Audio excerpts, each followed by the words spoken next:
Ворагі. Апавяданне Міхася Зарэцкага. Пан Купрыянаў. Хто ж гэта такі? Нешта дужа знаёмае. Гуторскі, старшыня павятовай надзвычайнай камісіі, глядзеў на ляжаўшую перад ім паперу і як мага напружваў сваю памяць, стараючыся ўспомніць, дзе калі ён чуў гэтае прозвішча. Былы памешчык Купрыянаў. Вядзе контррэвалюцыйную агітацыю. Ёсць чуткі, што мае сувязь з бандай Зарубы.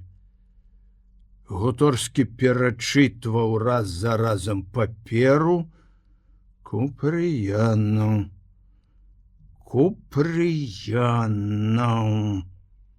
Ну, дзе ж чуў ён гэтае слова? О, так круціцца каля галавы, а ніяк не схапіць. Гуторскі аж узлаваўся, у нецярплівасці пацёр рукой лоб, а бадай цябе воды, как казія, не, ўжо, мусіць, не ўспомню. Махнуў рукой і хацеў ужо супакоіцца, але раптам быццам наўмысля скаўзанулася ў галаве. Ніна Купрыянова. Успомніў. У душу патыхнула даўнім, ужо напалавіну забытым. Ніна, так, Ніна Купрыянова. Ледзь успомніў, а калісь у гэтым імені было многа блізкага, дарагога. Дарагога па-свойму, па-асабліваму. Это ж было тады, калі яму было 16 гадоў, калі ў душы дрыгацела вясновая свежасць, калі ўвесь кіпеў дзіўнымі шалёнымі парываннямі. Ай! Цяпер інакш, цяпер розум. А тады было сэрца, маладое, яшчэ дзіцячае зусім.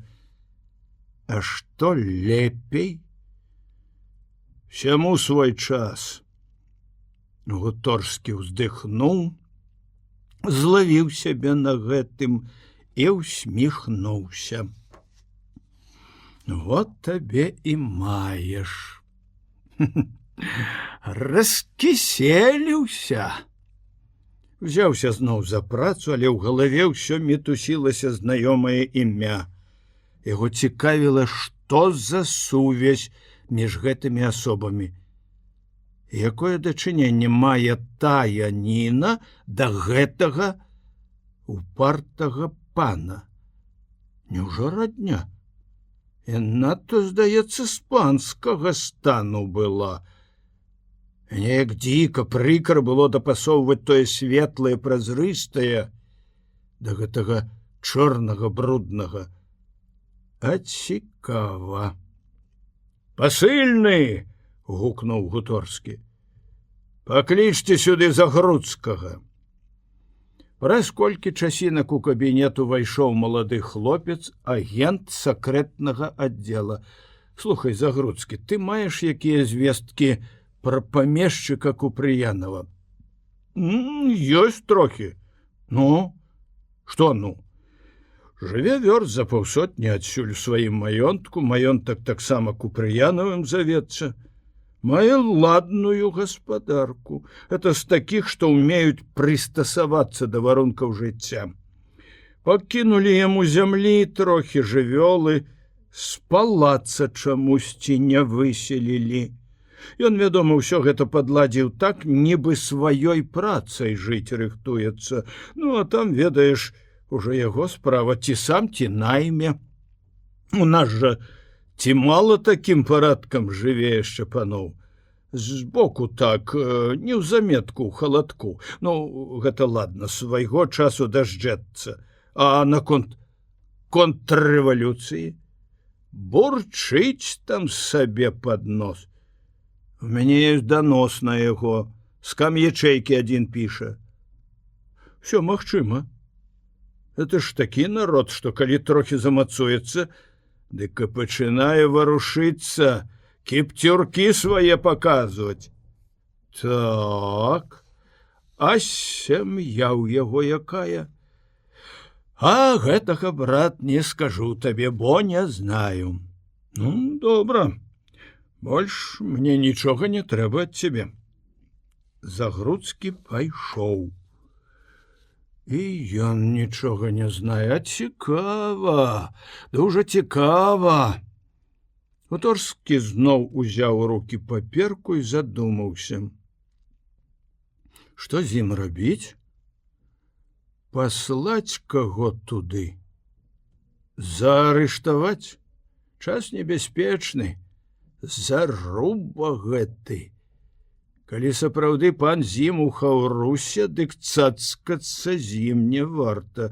Каго ж паслаць? Хіба самому паехаць? Ён часінку падумаў.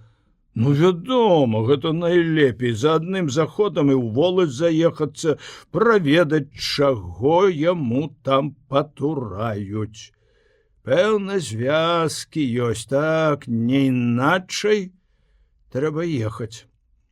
І зараз жа не марудзячы. Хуторскі даводзіў сам сабе пільную неабходнасць гэтай паездкі, і неяк сапраўды так выходзіла, што іначай і нельга абысціся. А перад вачмі лунаў няясны вобраз дзяўчыны, быццам купаўся ў цьмяным тумане мінуўшчыны і вабіў да сябе сумнапрыветным, чароўным хараством. Тах, гвалтуе матацыкл, уздымаючы пыл клубамі хмарамі. Імчыцца, што звер, які цудоўны, рэжа напалам шырокае роўнае палатно дарогі. Мільгаюць дрэвы абапал шляху. Далей за імі неяк бокам пераварочваюцца пярэстыя кавалкі пожані, зялёныя, але ўжо пачынаючыя жоўкнуць шнуры добра. Дзе-нідзе хмызняк пракудлаціцца, гаёк усміхнецца весела на ўзгорку. І ўсё гэта гіне адразу адно за адным. Машына імчыць, што птушка ляціць, працінаючы палкае, нібы застыглае ад спякоты паветра, кузаў плаўка гойдаецца, зыбае, як у калысцы, горача, млява. Хуторскі размяк зусім. Усё цела неяк апусцілася, раскінулася, як нежывое, па кузаву матацыкла. У галаве нешта расплылося, распаўзлося, нейкая млявая змроя. Зацягнула, спавіла розум роўнай цяжкай гладдзю, не ўзнімаюцца, не варушацца думкі. Толькі няясныя вобразы, не вобразы нават, а так, нейкія квяцістыя балачынкі, празрыстыя і кволыя прасуваюцца, перавальваюцца маруднай хваляй. Не відаць ні твараў, ні рэчаў, нічога. І толькі адно сэрца распазнае ў гэтых вобразах балачынках непазбыўна знаёмае. І адказвае на яго прыемным, салодка абураючым пачуццём. Нешта далёкае, няяснае, ружовае. Тады ўсё было ружовае, як часам неба на захадзе. Тады, праўда, не прыкмячаў гэтага. Ты яно і заўсёды так. Адразу няма прыгоства, а з'яўляецца яно ўжо тады, як перакоцяцца магутныя хвалі гадоў. А ўжо перакаціліся. Колькі гэта? Гадоў ўжо 10. Тады ён вучыўся, хлопцам-падросткам быў, а яна была беленькая, кволенькая дзяўчынка, анёлачак такі. І тады ён любіў яе. Любіў па-дзіцячаму, хацеў глядзець на яе без канца, маліцца ёй, цалаваць яе маленькія быццам з воску злепленыя ручкі. Не любіў так, як мужчына любіць кабету. У яго не было ніякай мэты, намеру, былі летуценні, дзівосныя юнацкія летуценні.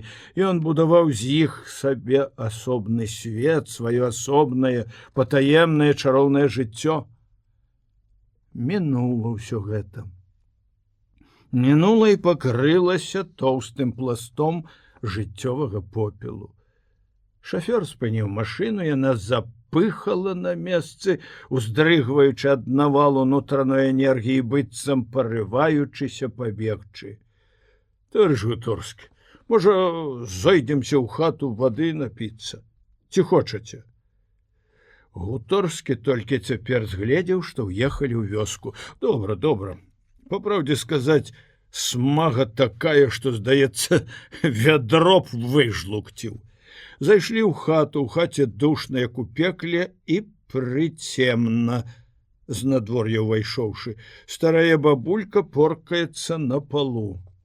Бабулька, вады напіцца можна? Азірнула з нейкай апаскай. Чаму не можна? Ці вады пашкадуем? У сенцах там вядро і кварта. А можа, квасу ўнесці, халодненькі?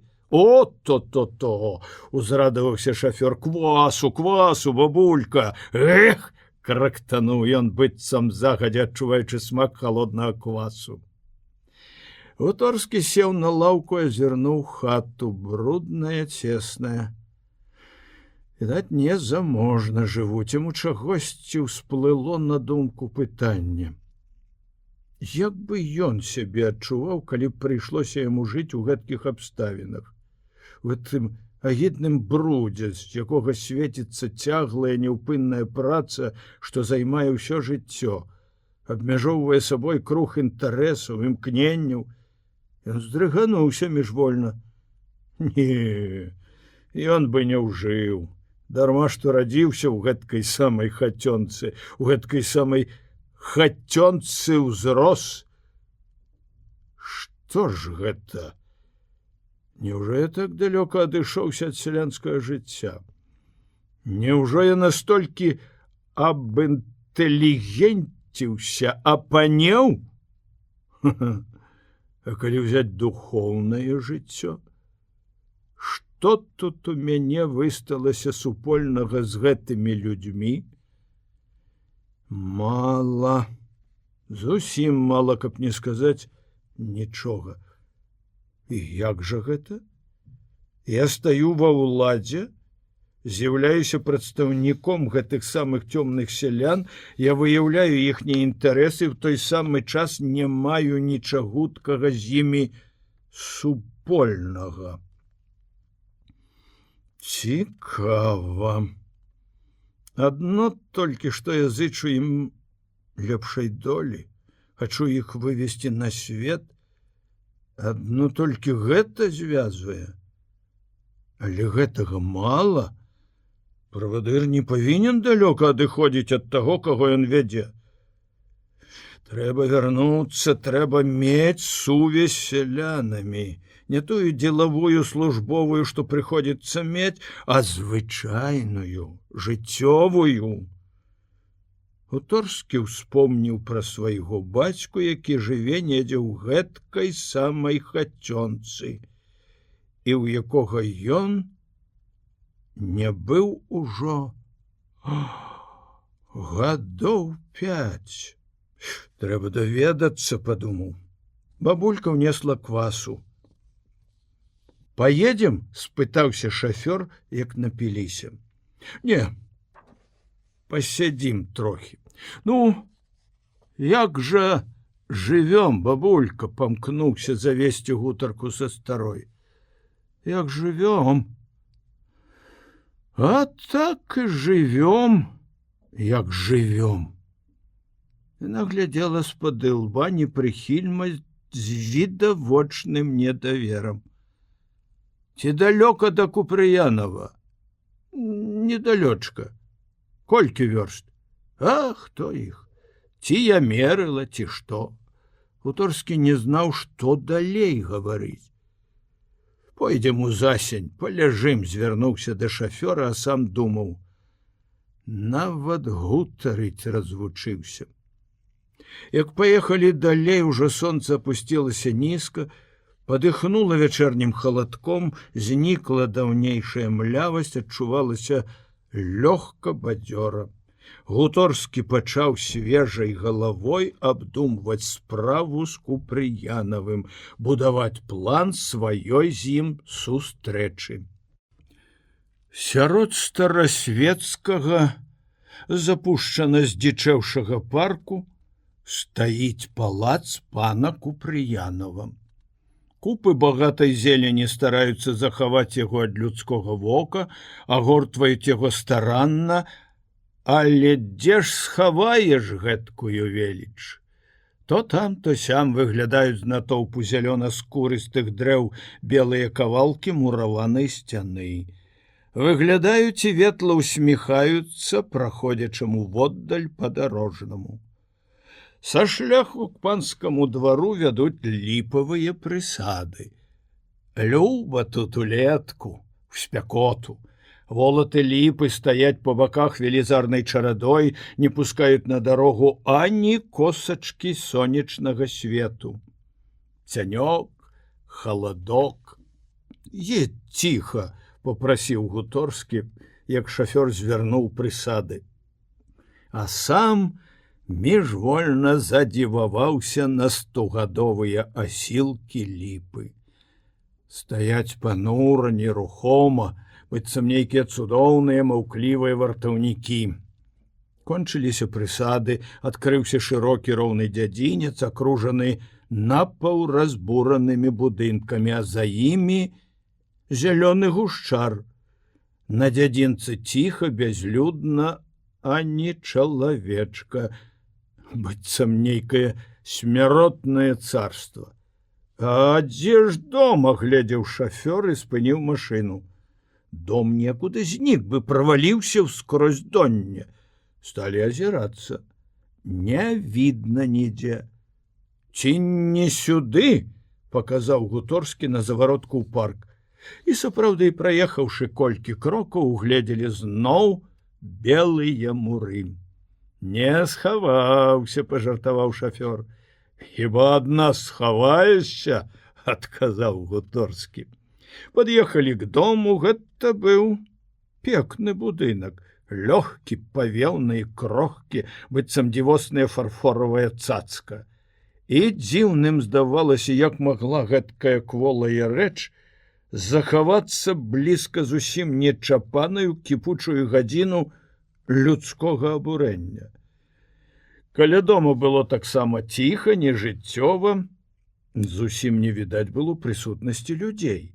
Потым выбегла аднекуль за дома дзяўчынка і ўтаропілася, убачыўшы незнаёмых. «Купрыяна ў дварэ?» «Ага, пан у дварэ». «Пан?» — насмешліва перапытаў Гуторскі. «Ага», — незразумела дзяўчынка, «і пані таксама ў дварэ». «Во табе», — падумаў Гуторскі, быццам у даўнейшы час. «Куды ўвайсці?» «А во, пазваніце ў парадную». Гуторскі ўзняўся на ганак, таргануў за званок. «Хто-то стрэня?» І аднекуль з глыбіні душы зноў зняўся белы, празрысты, кволы вобраз. Пачуліся за дзвярмі лёгкія крокі, ляпнуў завал, адчыніліся дзверы. Гуторскі на момант аслупянеў. Перад ім стаяла дзяўчына. Ён адразу пазнаў яе, тую самую Ніну, якую знаў 10 гадоў таму назад. Не тую. Бо хіба ж гэта яна? Сталая, спелая красуня, прыгожая, вабная. А тая была белая, трохі ружовая, як пралеска. Ды не, гэта толькі след ад тае, яе працяг. Тае ўжо няма. І не будзе, знікла. І Гуторскі з цікавасцю разглядаў стаяўшую перад ім кабету, любаваўся яе дзіўным хараством, хараством дзявочага красавання. «Што вам трэба?» — спыталася тая прыемным кантральта. У яе тоне пачулася непрыветнасць і нават пагарда. Яна, відаць, здагадвалася, якога гатунку чалавек стаіць перад ёй. І Гуторскі схамянуўся, закіпела ў грудях варожасць, пачуў перад сабой в абліччы гэтая прыгожая дзяўчыны класавага ворага. «Мне трэба бачыць пана Купрыянова», — сказаў, націскаючы на слова «пан». «Прашу». Павярнулася і пайшла ў пакоі. Гуторскі ўслед за ёй. «Пачакайце тут, я скажу яму». Гуторскі застаўся адзін. «Не пазнала». Да і дзе ж пазнаць, 10 гадоў праляцела. Азірнуў пакой, відаць, гасціная. Багатая мэбля, пярэстыя лахматыя дываны, на каміне дзівосныя дарагія статуэткі. Ого! І што сабе, для іх, мусіць, і рэвалюцыі не было.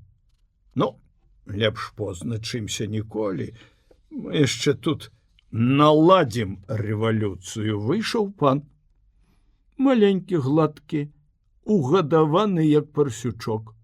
Твар досыць прыемны, але хітры. Вочы так і ўпіваюцца, быццам хочуць наскрозь працяць. Чым магу служыць? Говорыць ціхім ліслівым голасам. Я старшыня чрезвычайнай камісіі. Дужа прыемна, сядайце. Ну, падумаў Гуторскі, не веру, каб было табе дужа прыемна. Ён паказаў мандат. Каб не было непаразуменняў. Ды што вы, я веру і так, але ўсё-такі прачытаў. Ну вось. Цяпер будьце ласкавы адказаць мне на некалькі пытанняў. З ахвотай? Перш за ўсё, як? На якія сродкі вы жывіцё? Па твары пана расплылася хваравіта ліслівая усмешка. Ды як, таварыш, зямлю адабралі, пакінулі, як па дэкрэту паложана. Жывёлу таксама, вяду маленькую гаспадарку. Самі працуеце, значыцца. Ну, як вам сказаць, прыходзіцца, вядома, наймітаў дзяржыццё.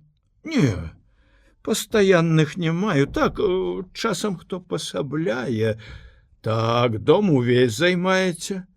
Увесь? Ды яны не патрэбен нікому. Установу тут якую змясціць? Ну, ніяк не выпадае. Пасяліць таксама няма каго. Шальма ладная, падумаў Гуторскі. Ды што з ім доўга гаманіць? Трэба проста ўзяцца. А во што грамадзянін Купрыянаў? Вы не ведаеце, дзе цяпер Заруба? Заруба? Бандыт? Хто яго ведае? Ходзяць чуткі, што тут каля блізу недзе вандруе. Пасля таго налёту на суседнюю воласць, вы ж, пэўна, ведаеце пра гэты налёт, дык пасля гэтага знік і дасюль не з'яўляецца. А больш вы нічога не ведаеце. Адкуль жа я магу ведаць? Так, вы, значыцца, з ім ніякага дзела не маеце. Божа барані, што вы гэта, ну? Мне казалі, што вы з ім у блізкім звязку. Вы ведаеце, таварыш, што да, на нашага брата дужа лёгка ўзвесці всякую плётку, і кожны гатоў даць веры, бо наша ладна. Я ўсё-такі павінен у вас зрабіць вобыск. Прашу, прашу. Гуторскі быў пэўны, што вобыск кончыцца нічым. Яго разбірала злосць. Ён разумеў, што дарма паспяшыў паехаць, што зрабіў гэтым толькі памылку. А чаго паехаў? Ён цяпер знае чаго. Не справа цягнула, а нешта іншае. Паддаўся настрою, раскізу, дурань.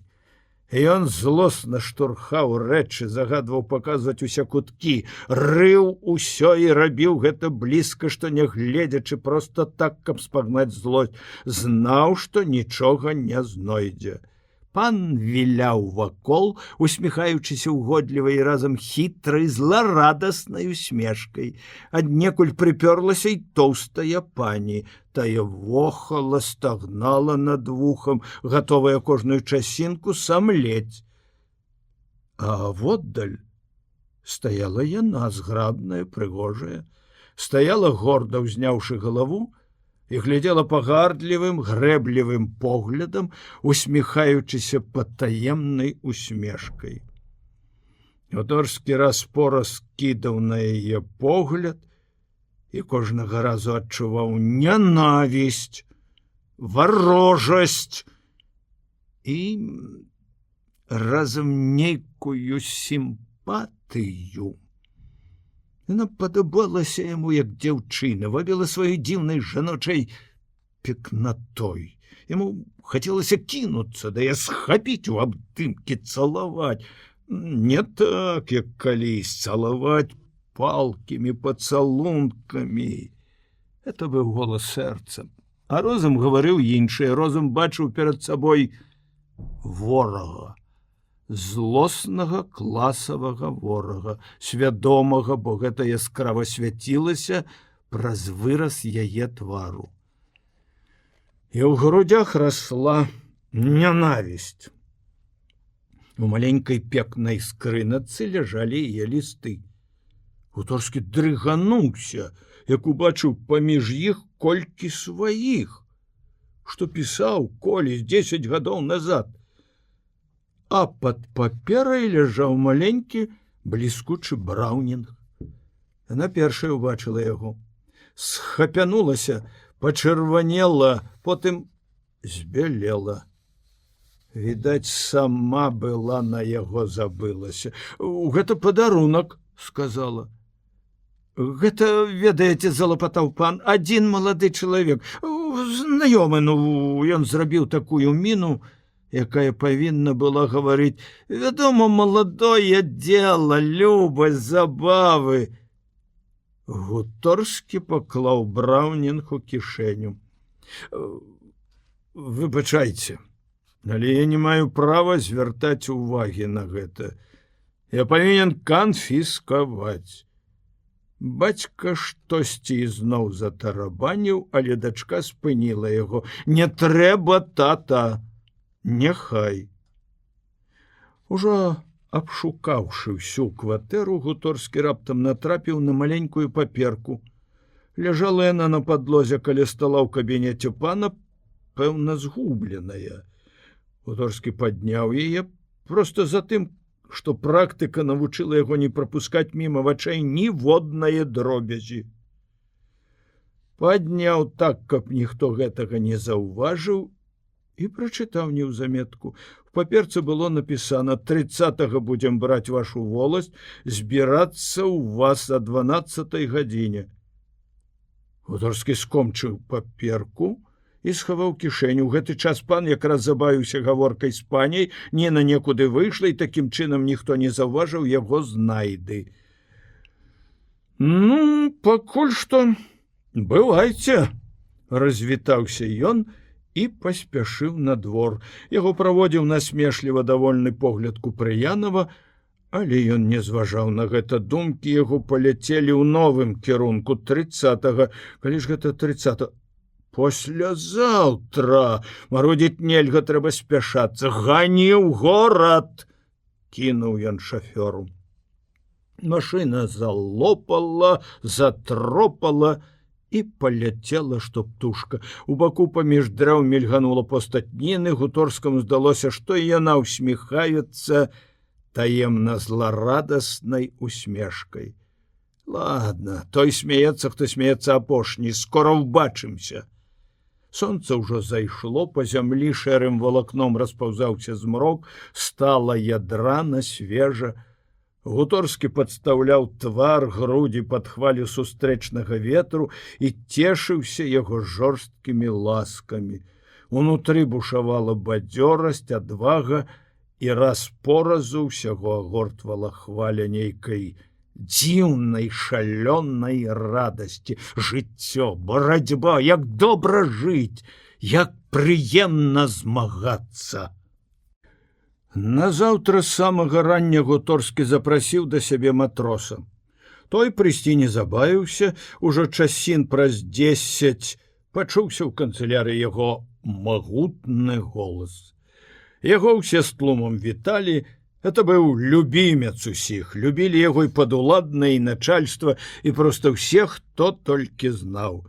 Непамерная фізічная дужасць і дае надта добрая і простая натура, казачная смеласць, адважнасць, все гэта рабіла з матроса глыбока сімпатычную асобу. Быў ён камандзірам асобнага атрада, меў, як і кожны чалавек, сваю ўласную фамілію, але ўсе звалі яго матросам па яго ранейшай спецыяльнасці. Яму падабалася гэтае прозвішча. Ну, што? — загудзеў ён, уваліўшыся ў кабінет. Дело ёсць. Якое? Пачакай, у 2 словах не скажаш, сідай его. Матрос сеў. Давай цыгарку. На. І прыгатуйся да надта важнага. Прыгатаваўся ўжо, пачынай. Колькі ты можаш набраць надзейных людзей? На каго? На зарубу. Много трэба. Як много? 10 чалавек. Слухай, матрос, ты не выспаўся сёння ці мо жартуеш? А што? Ды тое, што сам не ведаеш, што вярзеш. Я думаў тэлеграфаваць, каб роту прыслалі. Ладно. Як зловім, тады тэлеграфуеш. Цяпер пачакай, але расказвай, як і што. Гуторскі расказаў усё па парадку. Маёнтак Купрыянова я ведаю добра, пачаў разважаць матрос. І хоць ён ні на дробачку не змяніў выразу свайго шырокага буйнога твару, але відаць было, што ён закіпеў, загарэўся ваяўнічым запалам. Маёнтак я добра ведаю, там лес ці то парк, вялікі, гушчарны, а за ім Дняпро. У самы бераг упіраецца парк, з Дняпра прыйдзецца і пацікацца, бо на дарозе варту паставіць. Так, лодкі трэба. Лепш за ўсё на лодках. Лодкі ў Тросне на перавозе возьмем. Ну, акружым, калі варта будзе, знімем, мае хлопцы мастакі на гэта. Ну, а там пабачым. Яшчэ трэба абмеркаваць. Ну, дык як з людзьмі? Всяго атрада не буду браць. Выберу чалавек 15. Глядзі, каб мала не было. Это ж не злодзей, які банда цэлая. Это моя справа. Адказнасць бяру на сябе. Добра, я таксама паеду. Яшчэ лепей, толькі з умовай. Мне не замінаць. Загадаў ніякіх акрамя маіх. Там ты не начальнік, а падуладны. Аб гэтым не турбуйся. Я не маю ніякага намеру памыкацца на тваю вайсковую ўладу. Все загады твае буду спаяўняць няўхільна. Ну, я пайшоў. Увечары зайду да цябе пагамонім. Заходь на кватэру. Добра. Гуторскі застаўся адзін. Хацеў узяцца за бягучую работу, але не работалася. Гісторыя з Купрыянавым заўладала яго галавой. Аб чым бы не пачынаў думаць, думкі міжвольна неўзаметку перабягалі на гэту цікавую справу. То яму прадстаўлялася заўтрашняе дзела, прадстаўлялася выразна, яскрава, з усімі драбнотамі, бо ён ужо перажываў яго ў сваім уяўленні. А то ўспаміналася тое, што было ўчора. Тады ў вачах станавіўся вобраз Ніны і зацямняў сабой усё іншае. Дрыгацеў дзіўнай вабнасцю, цягнуў да сябе, змушчаў яскравым зяючым хараством. І тады Гуторскі зрываўся з месца і доўга хадзіў па пакоі, злуючы на сябе за тое, што не можа стрымацца, не можа ў корані перацяць. Это непатрэбнае, шкоднае пачуццё. Маўкліва насупіўся старавечны купрыянаўскі парк. Сцішыўся, прытаіўся, быццам хоча ўсё падслухаць, усё захаваць у сваіх старых грудях, сабраць цэлую векавечную гісторыю жыцця. Сабраць і пахаваць, нікому не сказаць ні аб чым, занесці з сабой у небыццё. І ўсё чуе стары цёмны парк. Усё чыста, кожны ледь чутны шолах, кожны рух, кожны ўздых чалавечых грудзей, кожны удар чалавечага сэрца. І дарма думаюць тыя людзі, што паўзуць па магутных карэннях, што сцелюцца дзеразой па зямлі ў нагах волата лесу. Дарма яны думаюць, што ніхто іх не ўгледзеў, ніхто не пачуў. Людзі не пачулі. Маўклівы лес усё чуе і ўсё знае, толькі нікому не скажа. А людзі паўзуць ціхенька, нішчыкам, ані зыку, ані шолаху, нават дыханне зацялі. Толькі вот тут двое шэпчуцца. Шэпчуцца так, як часам трава пад павевам кволага ветрыку, больш угадваюць думкі, чым чуюць адзін аднаго. Святла не відаць, вакенніцы зачынены. Можа, спазніліся, птушкі ўжо вылецелі? Грышка б свіснуў. Колькі гадзін? Было 11, минут 10 ідём. Во, ужо дом. Не бачу нічога. Вакол распасціралася чорная густая цемра. Трэба было мець кацінае вока, каб угледзець, што коліч у гэтай цемры. Як падпаўзлі ўжо на колькі крокаў да дома, тады толькі Гуторскі агледзеў перад сабою бялясую пляму мураванай сцяны. Нідзе не агеньчыку ціха. Быццам усё павымерла ў гэтым вялізным таемным палацы. Сыкнуў матрос. Гуторскі спыніўся, зацяў дух, прыслухаўся. Ціха ўсё, як у магіле. Ціў! Цвіркнула над самым ухам начная птушка. Гуторскі не ўцяміў адразу, што гэта матрос. З розных бакоў ціха, нячутна паспаўзаліся людзі. Сабраліся ў гурток, што чорныя тараканы. Чакайце тут. І матрос знік у цемры. Ціў! Пачулася праз часінку недзе ўжо з другога боку палаца. Ціў! Быццам у адказ працвірчала недзе яшчэ далей. І зноў усё сціхла. Поплылі доўгія цягучыя хвіліны чакання. Ад нечага рабіць Гуторскі пачаў як мага да болю напружваць зрок, стараючыся схапіць контуры палаца, але нічога не мог угледзець апрача няяснай расплыўчатай плямы. Збоку нешта ледь чутна зашумела. «Хлопцы!»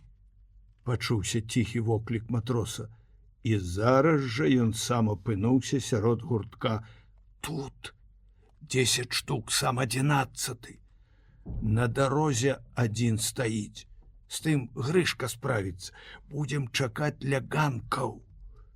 Як выйдуць, накінемся. Я на зарубу, рэшта падвое на аднаго. Не даць схапіцца за аружжа ў рукапашную. Страляць не трэба, усіх жыўцом. Ну, марш за мной. Асцярожна абышлі дом, ля ганкаў. Матрос спыніў усіх. Рассыпайся вакол у хмызняк, каб калі часам святло з дзвярэй пакажацца, каб не ўгледзелі, як свісну, пачынайце. Ну, марш! У момант, хто куды рассыпаліся ў бакі, Гуторскі лёг прытаіўся за кустом садовых кветак і аддаўся нейкаму прыемнаму абураючаму пачуццю трывогі, напружанага чакання. Поплеч нехта заварушыўся: «Матрос, ты, я ціху». Але Гуторскі не мог маўчаць. Ён падсунуўся бліжэй да матроса. «Ці здолеем, а? Глупства! Народ плюгавы. Толькі сам нішто, трохі дужы. Ну, але памерымся. Ды ты справішся. Пабачым, што-то яны робяць цяпер». Вечэралі. Я знайшоў шчылінку ў акенцы, глядзеў. І пан там. Там частуе і пані, і паненка. Эх, прыгожая, каб яе пярун.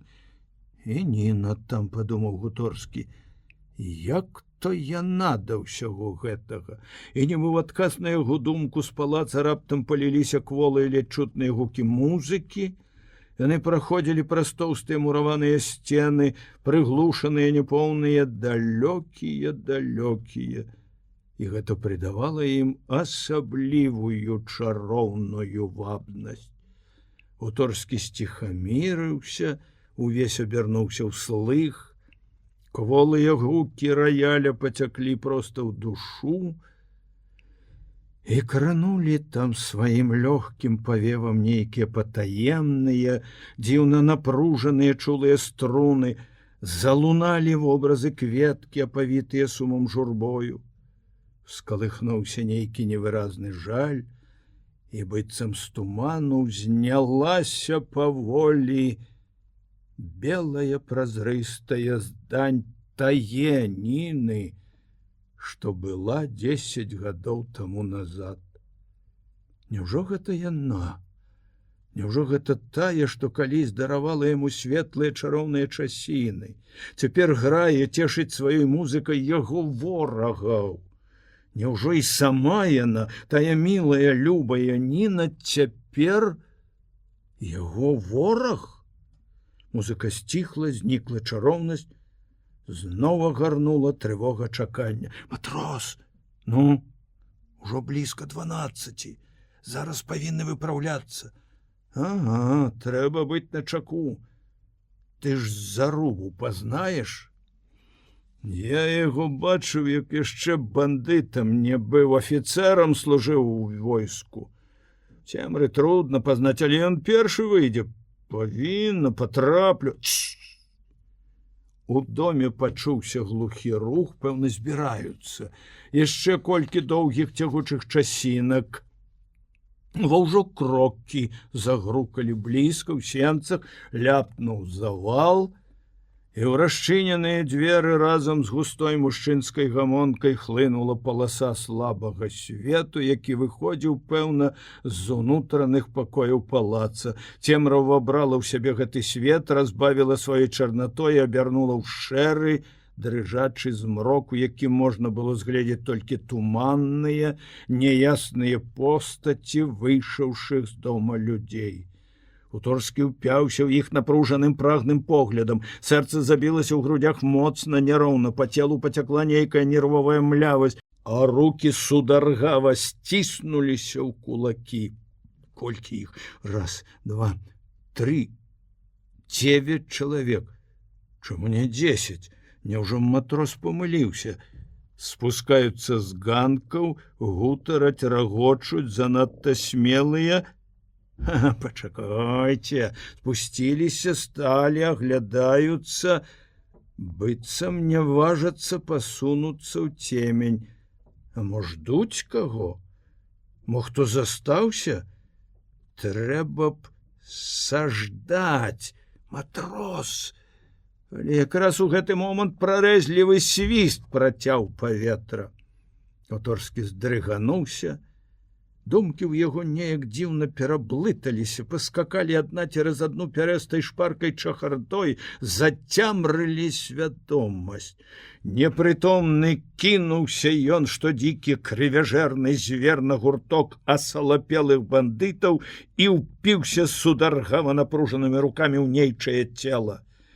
У гэты момант з грукам зачыніліся дзверы палаца, і ўсё знікла ў цемры. Завязалася ўпартая бойка. Бандыты не здаваліся. У адчайных нечалавечых патугах вырвацца, ўцячы, яны валаклі за сабою чапіўшыхся ў іх армейцаў. Злосныя праклёны, жорсткая лаянка агаласіла цёмны парк. Людзі, што шалёнае звяр'ё, качаліся па зямлі ў страшэнных абнімках. Недзе нездалёк раздаўся стрэл. Это яшчэ болей перапалохала бандытаў. Яны рабілі апошнія з усіх сіл патугі, каб вырвацца, але дарма. Што яны маглі зрабіць проці схапіўшай іх падвойнай сілы?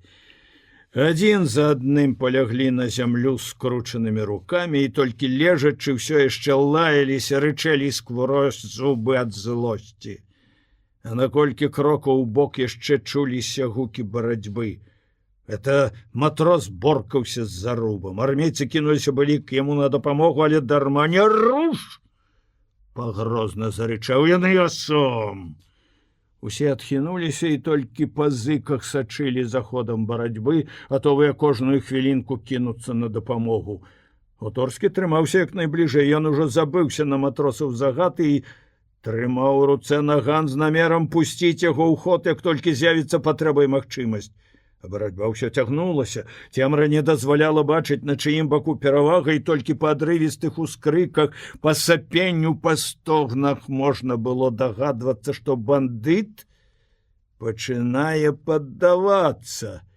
Хлопцы на сваіх палонных забыліся, акружылі ў потемку барацьбітоў і рознымі воклікамі падбадрывалі матроса. Так яго, ой, добра, ну, цісні, цісні. Хоць і не ведалі добра, хто каго ў тую часіну ціснуў. Але матроса не трэба было падбадрываць. Ён увайшоў азарт, разышоўся ва ўсю.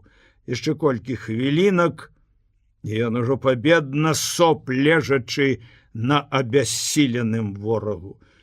Дайце чым звязаць сцерву. Яму вобмацкам падалі дзягу. О табе, паляжы, голубок, досыць табе ўжо арудаваць. Фу, узняўся ён з зямлі. Ну, як, хлопцы, ляжаць усе да аднаго. Хто страляў? Я. Ты, Грышка? Я. Навошта? Не мог саўладаць, здаравенны, ледзь мяне не прыбраў. Прыстрэліў? Так точно. Хоць і кепска. Ну што ж, але... Маладзец! Ну, о што, хлопцы, загаварыў ён. Спраўна папрацавалі. Банду зарубы можна лічыць знішчанай. Яшчэ адзін, можна сказаць, крок да... Да ну, адным словом, няхай жыве савецкая ўлада і чырвоная армія. Ура! Ура! Рыканулі як адна 20 глотак. «О!» — адказаў водгукам цёмны парк. А матрос разышоўся. Нібы і сапраўды мітынг замысліў наладзіць сярод ночы ў гэтым незвычайным месцы. Слава даецца нашаму паважанаму кіраўніку і таварышу Паўлу Мікалаевичу Гуторскаму. Гуторскі ніяк не чакаў гэтага, ён засмяяўся. Яму дзіўным здалося гаварыць тут у цемры сярод гэтага маўклівага панурага парку над ляжачымі скручанымі бандытамі. А хлопцы запляскалі ў ладкі. Просім, просім, толькі не больш аднае мінуткі, час дораг, дадаў матрос. Яшчэ менш, многа гаварыць не выпадае. Дзякую вам, таварышы, шчыра дзякую, як ад цябе, так і ад імя нашай вялікай рэвалюцыі. Ну, а цяпер памацаем у палацы. Грышка, ідзі грукай, адчыняй. А вы, хлопцы, бярэце сваіх палонных. Дзверы былі не заваленыя, у пакоях цёмна, агні ўсе затушаны, Гуторскі з двума армейцамі, трымаючы ў руках нарыхтаванае аружжа, увайшлі ў дом, а рэшта засталіся на дварэ. Тож дзеля ўсякага выпадку прыгатавалі аружжа. У першым пакоі Гуторскі знайшоў лямпу, запаліў яе, пасунуўся далей. Усюды было пуста, бязлюдна. В сталоўцы знаходзілася на стале непрыбраная пасуда, пляшкі, паследкі вячэры. Дзе ж паны? Няўжо паўцякалі з палоху, падумаў Гуторскі. Урэшце яны знайшліся ў самым дальнім пакоі, у спальні. Цьмяна смяціла лампадка. На ложку ляжала пані і вохала, а над ёй схілілася Ніна. Воддаль сядзеў пан. Пры святле ўнесенай лямпы Гуторскі разгледзеў яго твар. Ён выяўляў такі адчай, такую недалужнасць, такую пакорнасць, што Гуторскі міжвольна скрывіўся ад агідзы. Быццам пабітая скаціна. Вы арыштаваны, сказаў ён. Пані яшчэ мацней застагнала. Ніна ўзялася яе сунімаць, твар Ніны быў збялелы, але спакойны, а павіты смуткам ён выдаваў яшчэ прыгажэйшым. І міжвольна на паругу розуму ў сэрцы Гуторскага шавельнуўся глыбокі, шчыры жаль да яе. Каб не даць волі гэтаму пачуццю, ён баржджэй выйшаў з пакоя, пакінуўшы ля пана аднаго армейца. Выйшаў на ганак. Можна? Заходзьце, ўсё спакойна. Першы ўпёрся сваім палонным матрос. А ну-ка паглядзім, які ён стаў. Даўно ўжо не бачыліся.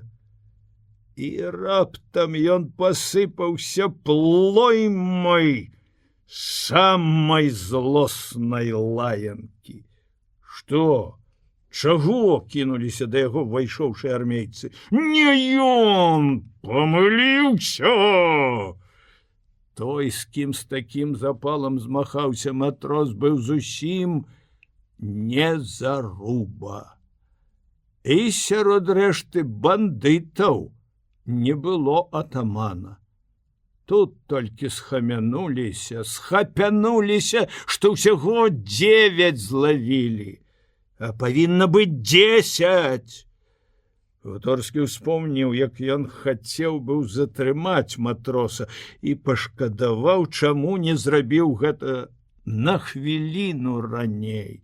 Заруба, відаць, чагось забавіўся ў палацы і потым, пабачыўшы, што справа кепская, даў драла.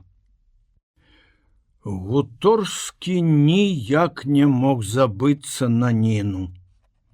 Ні на часіну не схадзіла яна з думак. Ён злаваўся, кляў і сябе і яе, і ўсё чыста на свеце, і ўсё роўна не мог пазбыцца назойлівага ўспамінку. Перад вачмі ўвесь час лунаў яе вобраз, смутны, прыгожы, такі, якой убачыў яе апошні раз. Турбаваў, не даваў спакою. Ён чакаў яе, знаў, што прыйдзе, захоча бацькі даведацца, а без яго дазволу не пусцяць. І яна прыйшла. Як толькі паляпала ў дзверы, ён дагадаўся, пачуў, што яна. Вайдзіце. Вайшла ўся ў чорным. Як ідзе ёй чорная сукенка, якімі мяккімі, кволымі складкамі аблягае яе прыгожую постаць. А хараство, здаецца, яшчэ больш папрыгажэла. Сядайце. Дякую, я да вас па справе, ведаю. Чым магу быць карысным? Мне трэба бачыцца з бацькам, а на гэта мне сказалі, трэба мець ваш дазвол. Яна гаварыла, спяшаючыся, відаць, ёй было прыкра заставацца вока на вока з Гуторскім. Вы калі хочаце пабачыцца? Я б хацела атрымаць пастаянны пропуск, бо мне прыйдзецца яму прыносіць сёе-тое з харчоў, вопраткі. Гуторскі трохі падумаў. Во што. Я вам зраблю гэта ў тым выпадку, калі вы мне дасце слова, шчырае слова, што не будзеце выкарыстоўваць гэтых спатканняў для якіх-колечы іншых мэт, апрача тых, пра якія вы казалі. Яна ледзь-ледзь усміхнулася. Вы мяне лічыце контррэвалюцыянеркай? Як не прыкра прызнавацца ў гэтым, але так, лічу вас не надта надзейнай у гэтым сэнсе. Ну, гэта зразумела. Я даю вам гэтае слово. Добра. Пачакайце часінку. Ён напісаў і аддаў ёй пропуск. Дзякую.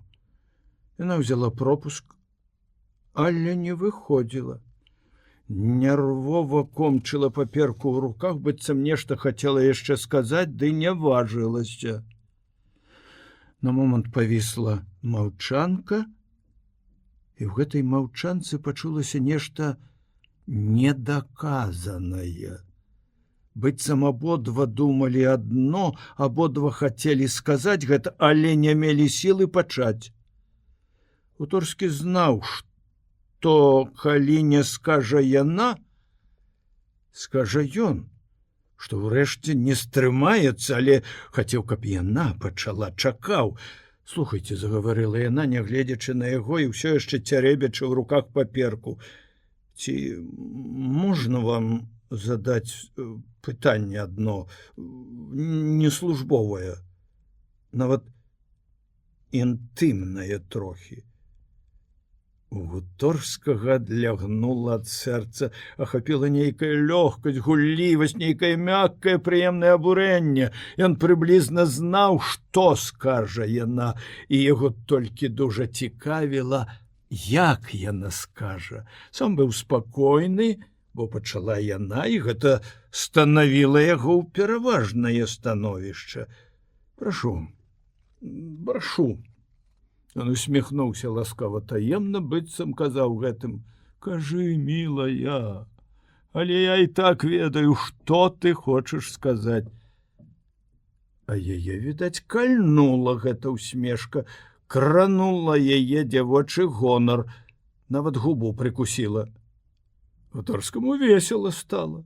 Ён смяяўся ў душы, углядаючыся ў яе твар упартым поглядам, чакаў, што скажа далей. «Слухайце», — пачала яна зноў, і зноў змоўкла, ніяк не магла адважыцца сказаць. Гуторскі ўсё глядзеў на яе, усміхаючыся, урэшце перамагаючы сябе, яна сказала: «Скажыце, вы не той самы Гуторскі, который...» Далей не дагаварыла. Адвярнулася, унікаючы стрэчы з яго поглядам. «Той», — адказаў Гуторскі, — «таксама, як вы, тая Ніна, которая...» Ён наўмысля не скончыў. Хвілінку абодва маўчалі. Потым ён загаварыў: «Во як трапляецца, Ніна Васильевна. Было калісь так, а прайшло 10 гадоў, і стала іначай.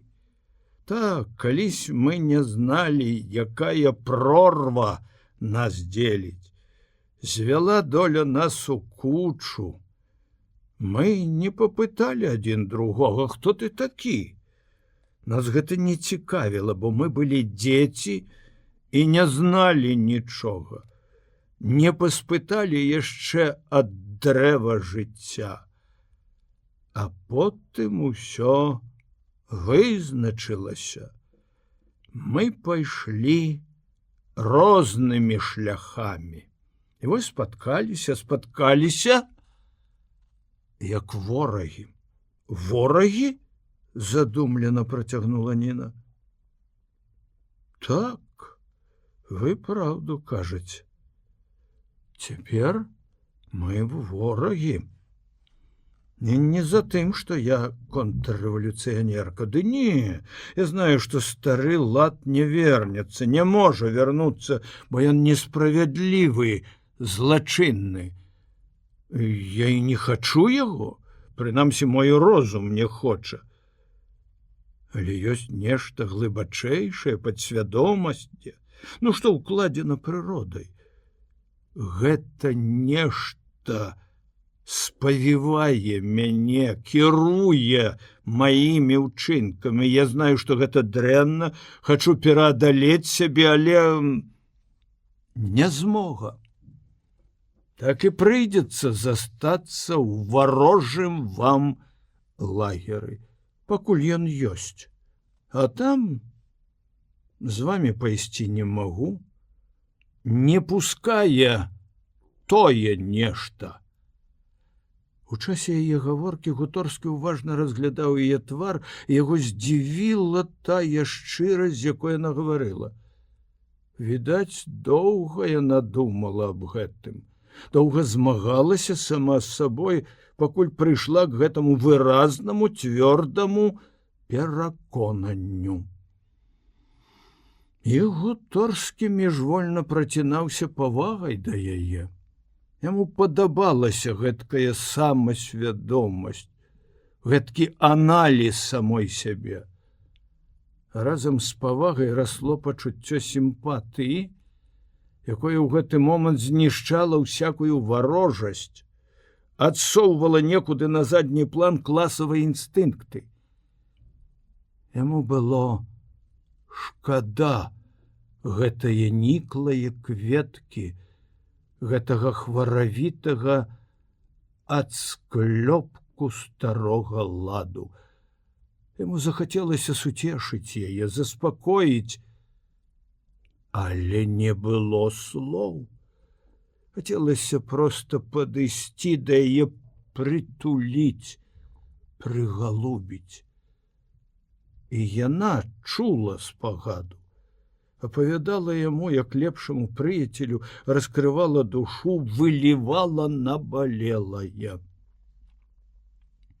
Я доўга думала, мучылася.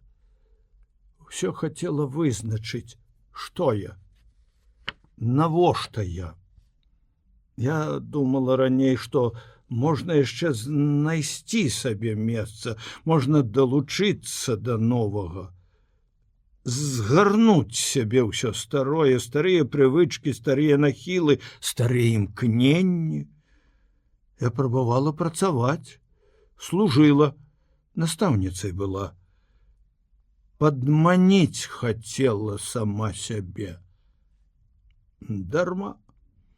Замест здавальнення нейкае невыразнае пачуццё пустаты, адчаю, а потым махнула рукой, все роўна, няхай будзе, што будзе.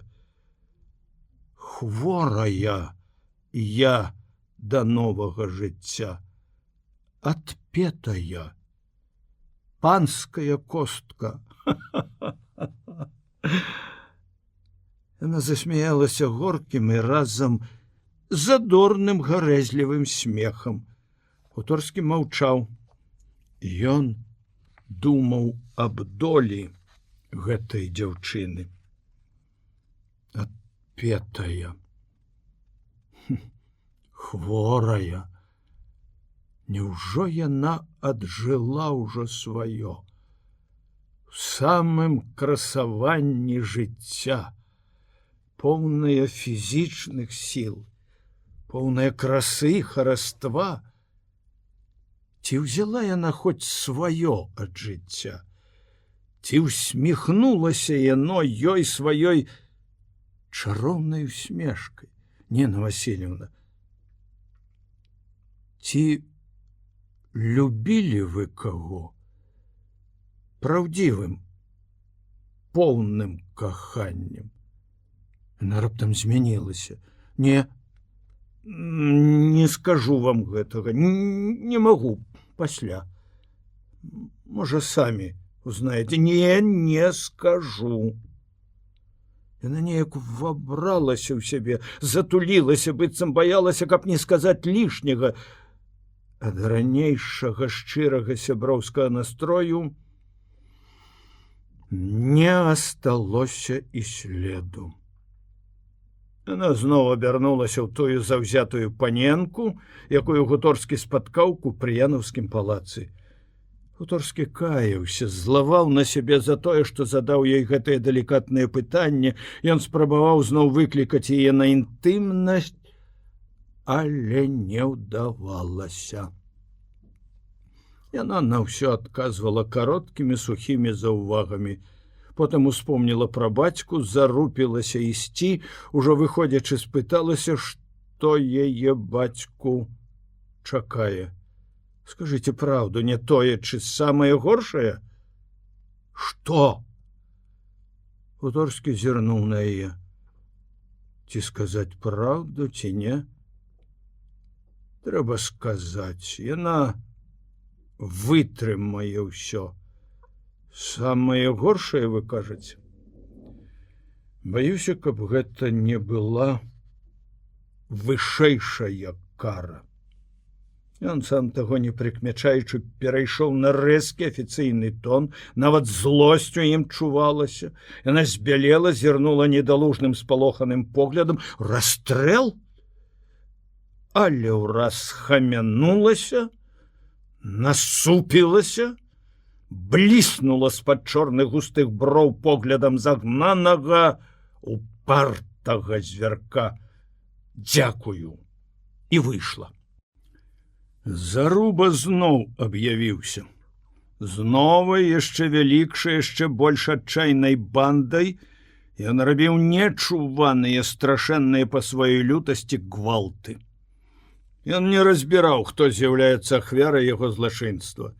В аднолькавай мерцы цярпелі яго крывавыя здзекі і камуністы, і жыды, і сяляне. Быццам мсціўся ён за страту сваіх сябрукоў, быццам хацеў захлынуцца ў крыві. І купрыянаўская практыка навучыла яго асцярожнасці. Як д'ябал выкручваўся ён з-пад рук улады. Ніхто ніколі не знаў, дзе ён знаходзіцца. Сёння появіцца ў адным месцы, а назаўтра ўжо ў другім канцы павета грыміць яго разбойства. Спалох ахапіў жыхарства павета.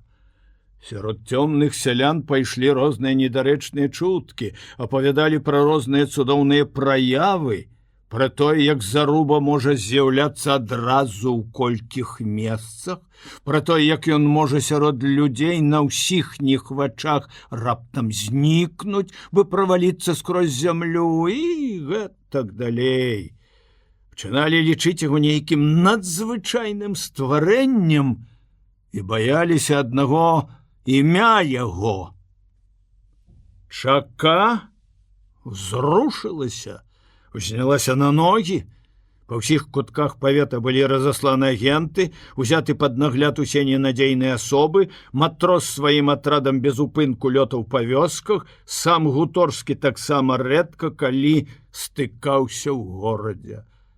Але ўсё дарэмна. Заруба рабіў сваю крывавую справу і аставаўся беспакараным. Як страшэнная здань з'яўляўся ён нечакана. Раптам якой-небудзь вёсцы рабаваў яе, катаваў сялян і знікаў невядома куды. Ніхто не мог нават на яго след натрапіць. Гуторскі не чуў сябе ад клапот. Бясконцыя нарады, пасяджэнні разы 2 на тыдзень, а то і часцей, выезды ў павет, розная бягучая работа. Усё гэта не давала яму і часінкі ад хлыну. У гэтай сумятні ён нават пазбыўся таго неспакойнага турботнага пачуцця, якое гняло яго ў апошнія часы, якое было звязана з асобай Ніны Купрыянавай. Калі часам і ўспамінаў яе, дык яна выдавала чымсьці далёкім і малазначным. Это яго радавала, заспакойвала. Ён ужо пачынаў глядзець на ўсю гэтую гісторыю на невялічкае неглыбокае захапленне, якое так шпарка мінулася, як і пачалося. Але неўзабаве яму прыйшлося пераканацца, што ён памыліўся. Нешта аднаго разу трапілася яму праязджаць міма маёнтка Купрыянова. Ён яшчэ здалёку глядзеў густыя ліпавыя прысады, сэрца яго закалацілася. Як наяве паўстала ўсё, што калісь тутака адбывалася, і ў вачах выразна яскрава замітусіўся вобраз Ніны. Ты такі любы, прыгожы, дарагі, быццам вобраз самага блізкага чалавека. Убачыць яе зараз жа незабаўна, убачыць, што б там не было. І цяпер, наадварот, усё тое работа, клопаты здавалася далёкім, малазначным. А тут галоўнае, тут усё, тут тое, без чаго жыць нельга, тут каханне. Уторскі сам злякаўся гэтага слова, як знецікі мільганула яно ў думках. Знеткуль з глыбі загаварыў ціхі, перасцерагаючы голас. Але Гуторскі ўжо не слухаў яго. Ну, што ж там, любоў мае сваё асабістае права, любоў не разбірае, ці вораг, ці прыяцель, яна бачыць толькі жанчыну, толькі яе жаночае хараство. І хіба не можа пралетарый любіць буржуйку? Хіба яму можа хто ці што забараніць гэта? Хіба на каханне можна, як і на ўсё, глядзець выключна з класавага погляду? Прэч забабоны! І Гуторскі звярнуў у прысады. З таго канца прысад пасоўвалася насустрач белая пляма. Сэрца падказала яму, што гэта яна, і не памылілася, але як стрэўся, ледзь пазнаў. Так змянілася яна. Схудзела, счарнела, вочы праваліліся глыбока-глыбока, глядяць столь неяк дзіўна напружана, гараць ліхаманкавым аганьком і быццам шукаюць чагось. Як убачыла Гуторскага, схамянулася, нібы ўзрадавалася, усміхнулася хваравітай леветлай усмешкай, пайшла шыбчэй яму насустрэчу. Гуторскі злез з каня і падышоў да яе, яго агарнуў глыбокі жаль. Што гэта з вамі, Ніна Васильевна, вы хворая? Што? Дужа змянілася? Я знаю. Не, это не от хваробы. Яна падала яму руку.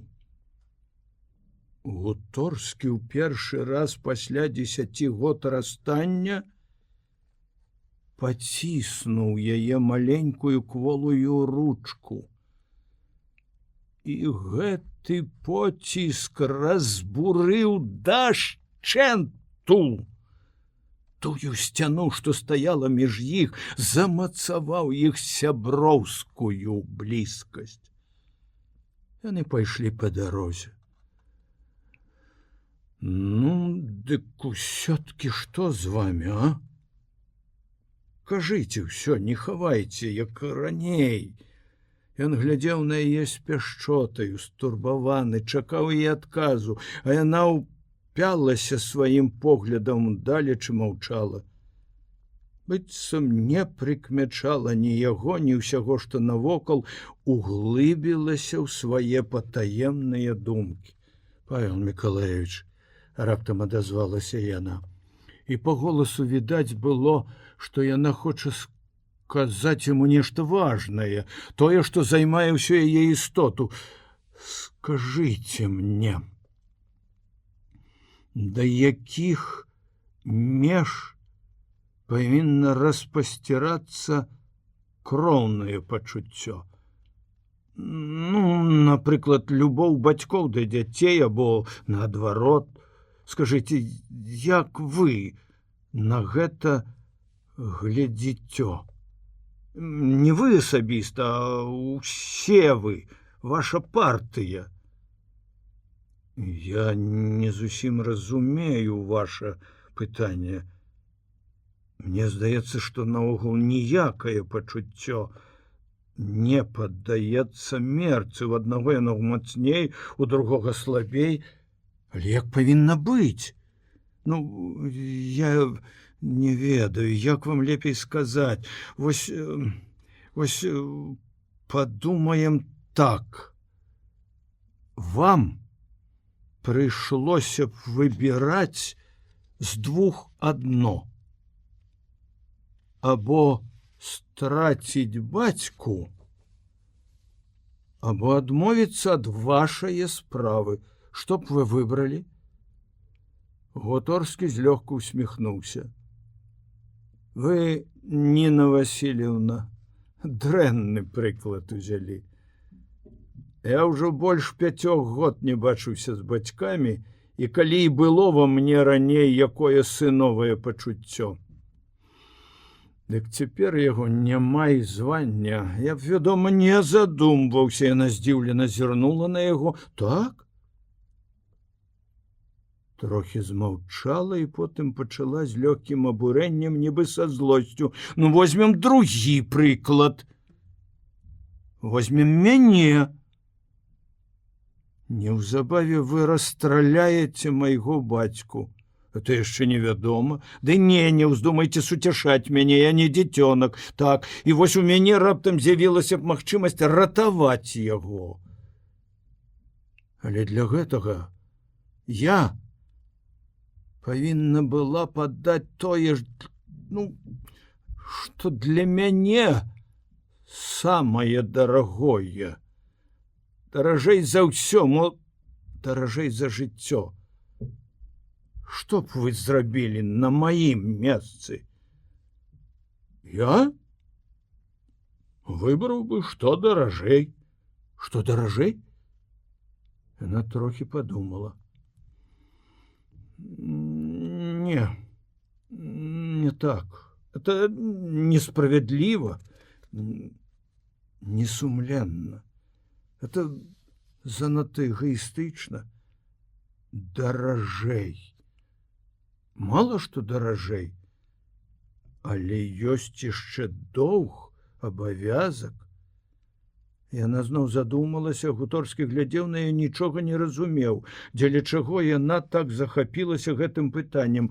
Няўжо і сапраўды яна што мае на ўвазе да вызвалення бацькі? Але што, самае дарагое мо даражэй за жыццё?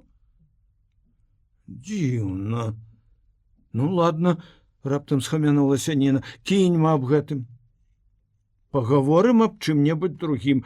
Вы што, зноў прыехалі вобыск рабіць, а? Ці мо мяне ўжо маеце заарыштаваць?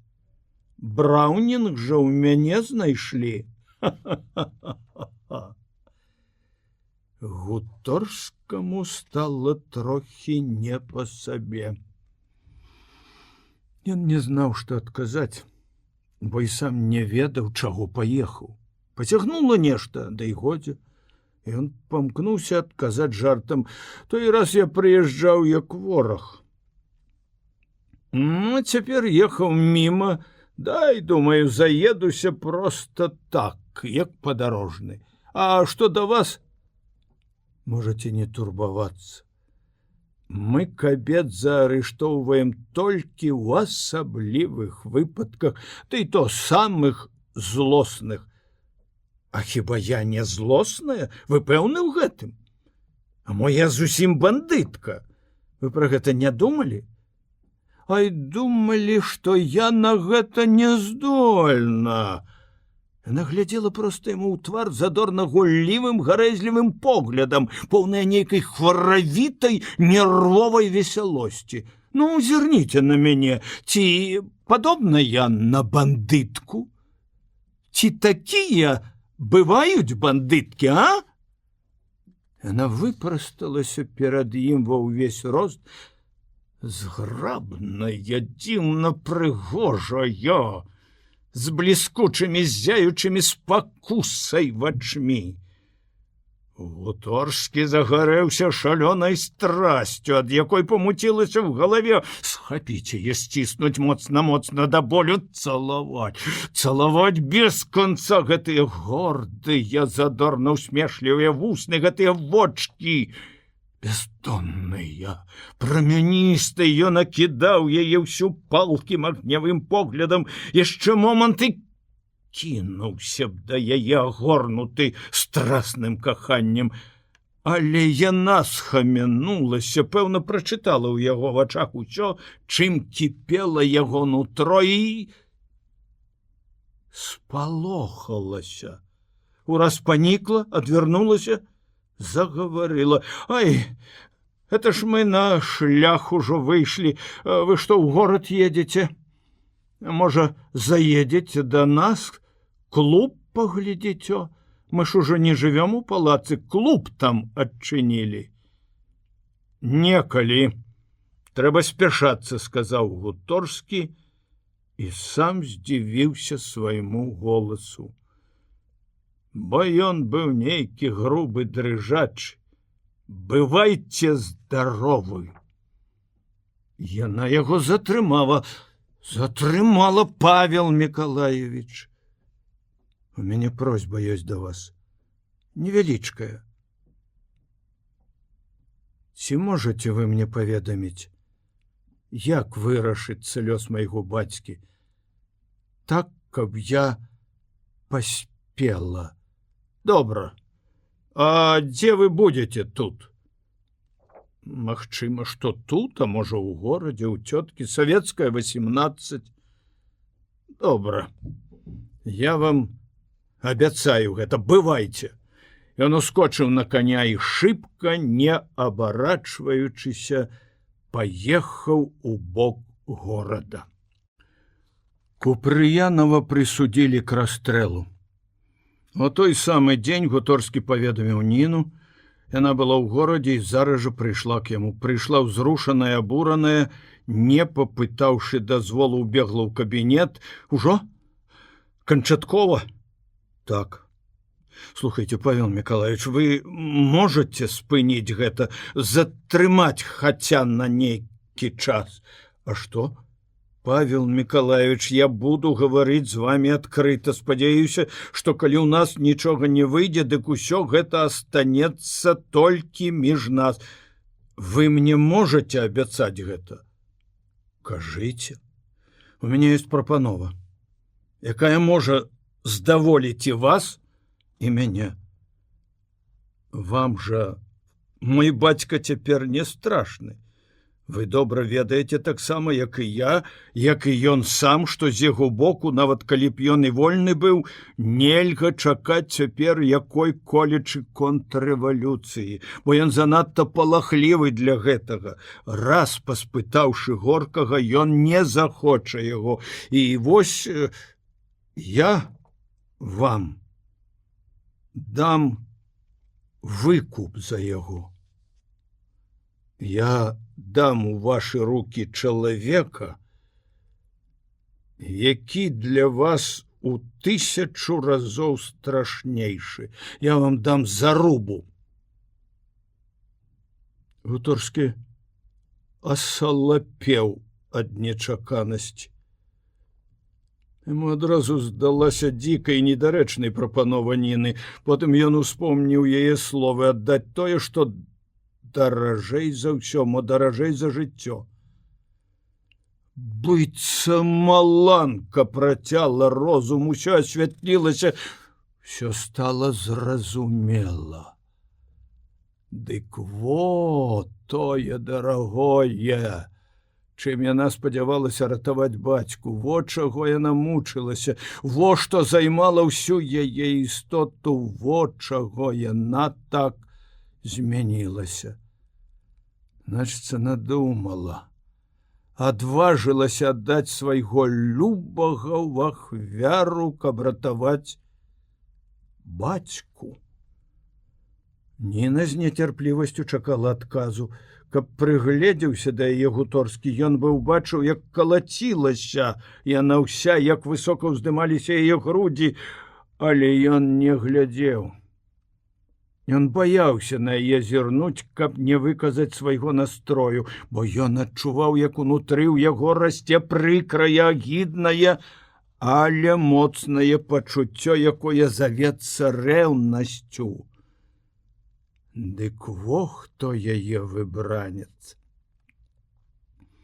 О, каму яна падаравала сваё пачуццё, сваю ласку. Во хто ёй даражэй за ўсё на свеце.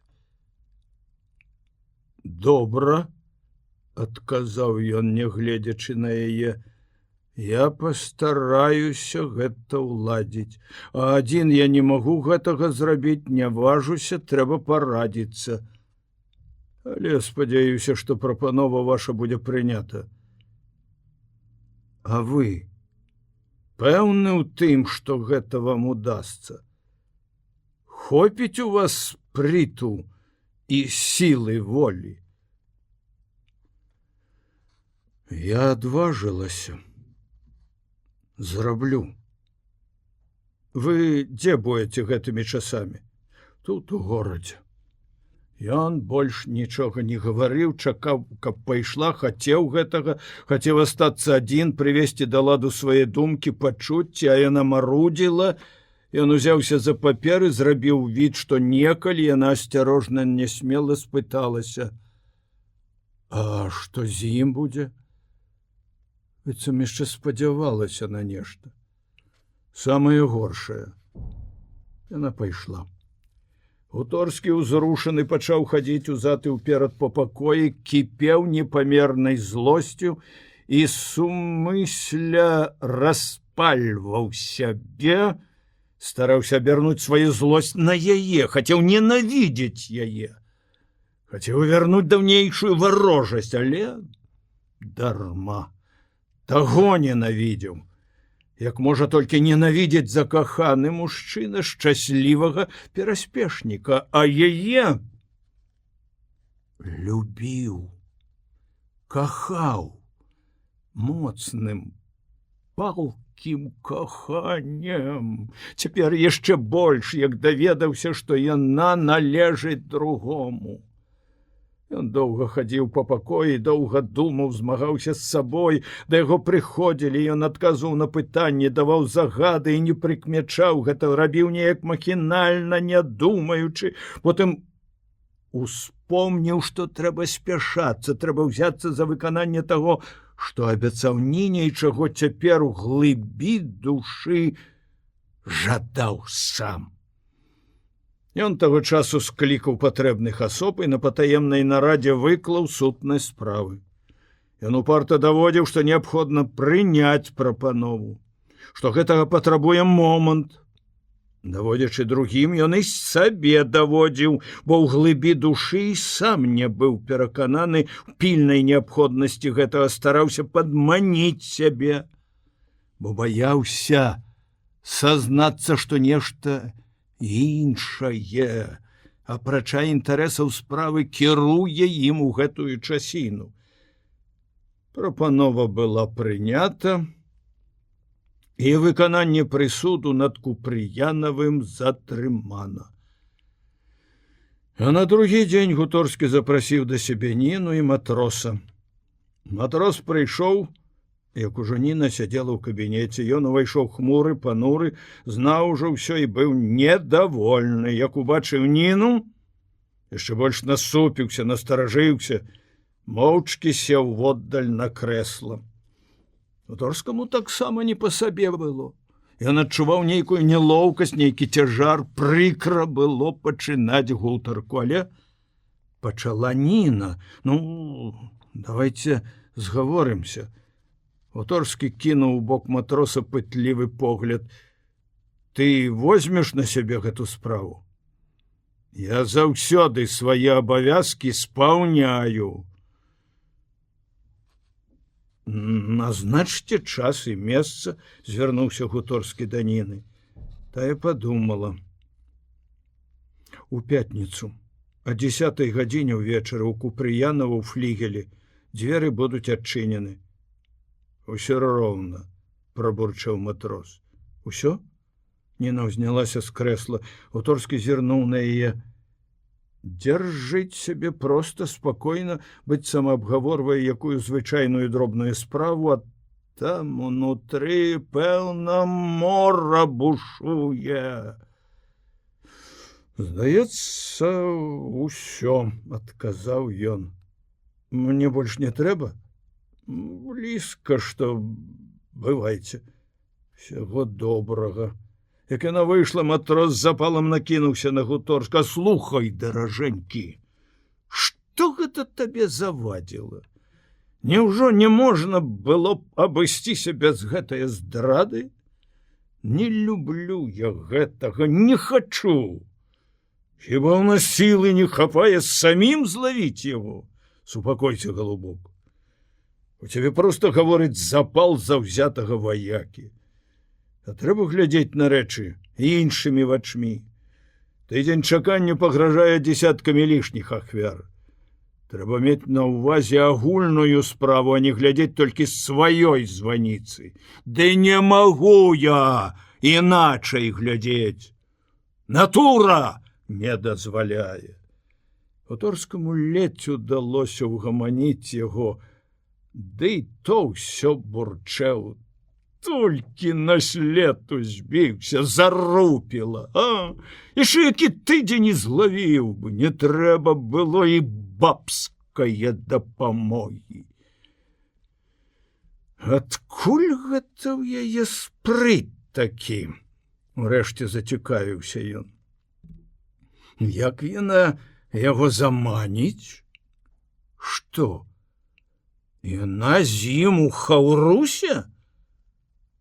Ён і не ведаў, што кранае балючае для Гуторскага пытанне.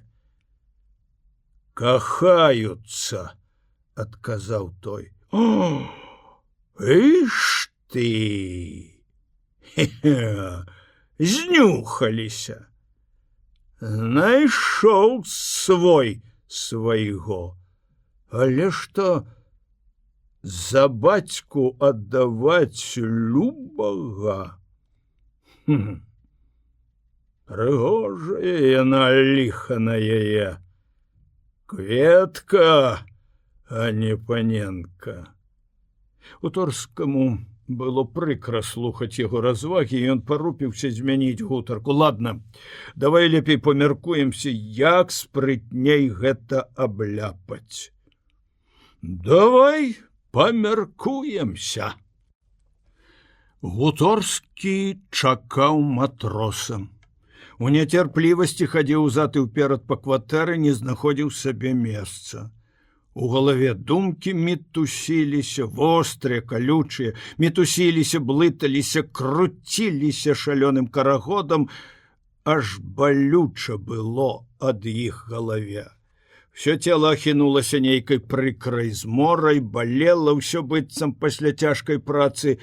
У знямозе ён садзіўся, валіўся ў крэсла, але зараз жа мусіў узняцца пад уплывам нейкай сударгавай хваравітай энергіі. Не мог адпачыць, не давала нешта, і змораны, змардаваны ўсё хадзіў па пакоі. Нервы расхадзіліся, што тут рабіць? Хіба легчы? Ён лёг на ложак, заплюшчыў вочы, акунуўся ў прыемнае пачуццё спакою, нерухомасці, думаў, засне. Аж не, штось пачало паволі ўздымацца з сярэдзіны, нейкая прыкрая хваля. Гултаецца, ўзмываецца ўсё вышэй, усё шырэй, і закупаліся ў ёй нейкія здані, нейкія страшыдлы, растуць, крывяцца, выцягваюцца ў нейкія пакручастыя пасы, круцяцца, скачуць, рагочуць, зяюць абрыдай.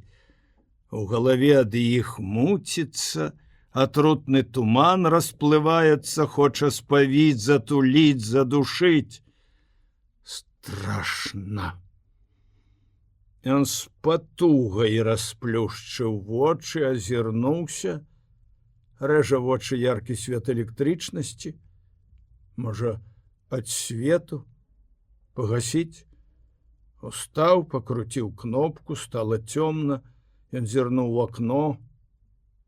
Ноч чорная, такая, як тады, хоць вока выкалі. Лёг зноў тое самае, вочы расплюшчыў. Замігацелі ў цемры дробненькія агеньчыкі і іскрачкі. Быццам пакой напоўніўся гарачым прыскам. Нічога не выйдзе, зноў запаліў святло, зірнуў на гадзіннік 12. Яшчэ гадзіны 2 або 3. Як марудна паўзе час. Сеў да стала, ўзяў нейкую кніжку. Палітычная эканомія. Адкінуў з агідай. Абрыдла ўсё. Што ж рабіць? Ой, нават думаць і то не можна, ўсё блытаецца. Папрабаваў уявіць сабе Ніну, яе твар, яе постаць. Не можа. Замест твару пляма адна расплыўчастая. Постаць карожыцца ў нейкіх страшэнных агідных формах. Поплеч матрос. Тож адна пляма. Выразней за ўсіх Заруба прадстаўляецца, хоць і не бачыў ніколі. Высокі, зграбны, прыгожы, на твары адвага, рызыка, а вочы гараць каханнем. Да тае, да Ніны, да яго Ніны. І ў сэрцы Гуторскага родзіцца зайздрасць. Зайздрасць і злараднасць. Ён святкуе пабеду. Ці тое не ён, а той, хто заўладаў ім зусім, абязволіў яго. Святкуе пачуццё. А раптам Ён неяк не думаў дагэтуль, што можа не ўдасца, не выйдзе нічога. А цяпер магчымасць гэтага паўстала перад ім ярка, выразна. Матрос упёрся, удваіх паехаў. Больш ні за што не захацеў людзей браць. А ці мала што можа здарыцца? А тады што? Мсціць будзе. Ёй будзе мсціць. Мо яна перадумала, здрадзіла, можа, не сабрала сілы аддаць свайго каханага. Гуторскага ахапіла трывога, у падвойным абурэнні зноў засцігаў па пакоі, а час ішоў ціха, марудна, быццам наўмысля хацеў мучыць, выцёгваць жылы. І з кожнай часінай расло нецярплівасць. Ужо о 3 гадзіне прарэзліва зазвенеў званок, Гуторскі схапянуўся, закалацілася сэрца, пайшоў адчыніць. Матрос уваліўся змораны, пакомчаны ўвесь у пылу, рынуўся ў крэсла. Ну, Гуторскі застыгнуў напружаны ў да болю чаканні. Прывёз. Здаў начальніку варты. Гуторскі ўдыхнуў з палёгкай. Знікла напружанасць, замест яе слабасць, млявасць расплылася па целе. Аслабелы апусціўся на крэсла. Апавядай, есці хачу. Самавар наладзіць. О! Гуторскі выйшаў, збудзіў гаспадыню. Як вярнуўся, матрос сядзеў той самай постаці, нерухомы, відаць, усе сілы патраціў. Гуторскі не турбаваў яго, чакаў, пакуль сам пачне. Бінт ёсць? — спытаўся ён. Ранены? ножом пырнуў. Перавязаў, але, мусіць, дрэнна, баліць. Гуторскі дастаў гаспадыні марлі. Матрос быў ранены ў плячо. Рана досыць глыбокая, але не апасная. Гуторскі як умеў, перавязаў яе. Тым часам падалі самавар. Матрос, тоўсты, расхрыстаны, раскапусціўся за сталом. «Давай усё, што ёсць, калі дасі валаю, і вала з'ем!» Сказаў гэта ён такім сур'ёзным, нават сярдзітым тонам, што Гуторскі не стрымаўся ад смеху. Пайшоў шукаць яды, а матрос бурчэў яму ўслед. Смех. Каму смех, а каму галэхтар. О, так бы змардаваўся сам. Дык не вала, а вярблюда сажраў. За гарбатай матрос павесялеў, разгаманіўся. Ну, паехаў я, значыцца. І хацелася, ты ж сам ведаеш, ніякай ахвоты, проста спаўняю абавязак, ды і годзе. Непрыемны абавязак, трэба дадаць. Прыехалі туды, коні ля шляху ў хмызняку паставілі, самі кругам абышлі. Падышлі к палацу. Я ж, знаеш, і забыўся зусім на флігель на той. І сяджу ля дому, чакаю, гляджу на гадзіннік, лічу часінкі, даждаўся 10, раз у дом. Пуста.